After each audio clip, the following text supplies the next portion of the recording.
बिहार विधानसभा चुनाव के लिए बीजेपी की पहली उम्मीदवारों की सूची आज जारी हो सकती है। इसमें सूत्रों के अनुसार बड़ी खबर है। दरअसल रविवार को बीजेपी मुख्यालय में केंद्रीय चुनाव समिति की बैठकें हुई, जिसमें उम्मीदवारों के नामों पर चर्चा की गई है। ऐसे में बैठक में पार्टी को मिली 101 सीटों में से लगभग सभी सीटों पर चर्चा पूरी हो चुकी है और अब सबकी नजरें जो हैं इस पर टिकी हुई है कि कौन कौन से उम्मीदवार बिहार के आगामी विधानसभा चुनाव में बीजेपी की ओर से मैदान में उतरेंगे।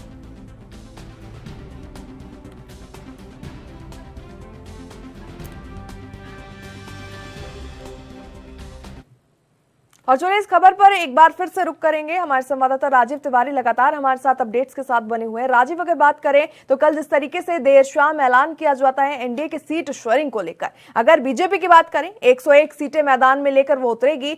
अब कहीं ना कहीं कल जिस तरीके से केंद्रीय चुनाव समिति की बैठक हुई, नाम जो है वो फाइनलाइज हो चुके। आज पूरी संभवतः उम्मीद जताई जा रही है कि आज नामों का ऐलान हो जाएगा। देखिए, बिल्कुल यहाँ पर बात करें बिहार विधानसभा चुनाव की, तो बिहार विधानसभा चुनाव को लेकर जो एनडीए की रणनीति थी वो लगातार देखने को मिल रही थी। बैठकों का दौर जो है वो भी जारी था, मगर आज भाजपा जो है बिहार विधानसभा चुनाव को लेकर पहली लिस्ट जो है वो जारी कर सकता है, क्योंकि 101 सीटों पर उतरने की बात जो है भाजपा की तरफ से बिल्कुल की गई है। और अब देखना होगा पहली लिस्ट के अंदर कितने नाम जो है वो शामिल किए जा सकते हैं और कितने नामों पर आज सहमति बनती हुई नजर आएगी, और कहीं ना कहीं जो उम्मीदवार हैं वो किस तरीके से बिहार विधानसभा सीट को जीतने के लिए किस तरीके से जोर आजमाइश जो है वो करते नजर आएंगे। जी बिल्कुल राजीव, ऐसे में अगर बात करें पहली सूची आज जारी हो सकती है। अगर पहली सूची की हम बात करें और कहीं ना कहीं तमाम जो नाम थे 101 कैंडिडेट्स के, उसमें लगभग सभी के ऊपर फैसला हो चुका है। तो अगर पहली लिस्ट की बात करें तो पहली लिस्ट में संभवतः किन मुख्य चेहरों को मैदान में उतारती बीजेपी नजर आ सकती है? बिल्कुल यहाँ पर बात करें जिस तरीके से बिहार विधानसभा चुनाव की, तो इसके अंदर आज भाजपा जो है वो अपनी पहली लिस्ट जो है जारी कर सकती है, जिसके लिए कहीं ना कहीं पूरी प्रक्रिया जो है वो अपनाई जा चुकी है भाजपा की तरफ से।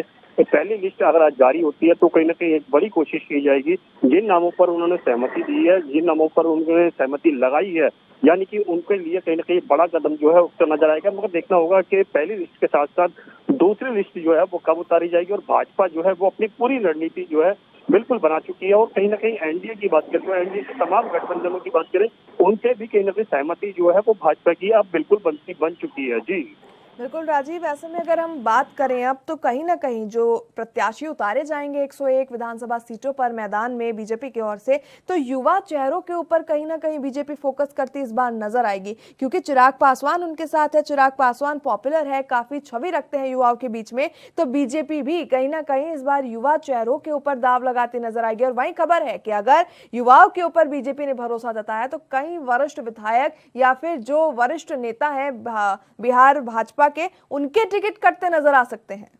देखिए, यहाँ पर बात करें जब भी चुनाव आते हैं तब कहीं ना कहीं युवाओं को कहीं ना कहीं साधने के लिए तमाम पार्टियां जो हैं अपनी तरफ से जोर आजमाइश करती हैं। वही चीज जो है बिहार विधानसभा चुनाव के अंदर भी देखने को मिल सकती है, क्योंकि एनडीए की बात करें यानी भाजपा की बात करें तो भाजपा जो है वो अपने युवाओं को लेकर कहीं ना कहीं अब कदम उठाती नजर। चिराग पासवान की बात करें वो भी एक युवा है, तो कहीं ना कहीं उनकी तरफ से भी अब कदम उठते नजर आएंगे। दूसरा, जो बिहार का जो युवा वर्ग है उसको भी साधने के लिए और युवा को ही आगे लेके आया जाएगा, ताकि उनका जो विश्वास है युवाओं का वो कहीं ना कहीं युवाओं की तरफ आकर्षित हो और कहीं ना कहीं उनको उम्मीद जगे कि बिहार के लिए अब कहीं ना कहीं युवा जो है वो खड़े हो चुके हैं और उनके लिए कहीं ना कहीं कदम जो है वो उठाए जाएंगे, ताकि बिहार जो है वो उन्नति की तरफ जाता नजर आए। जी ठीक है, बहुत बहुत धन्यवाद तमाम जानकारी के लिए राजीव आपका।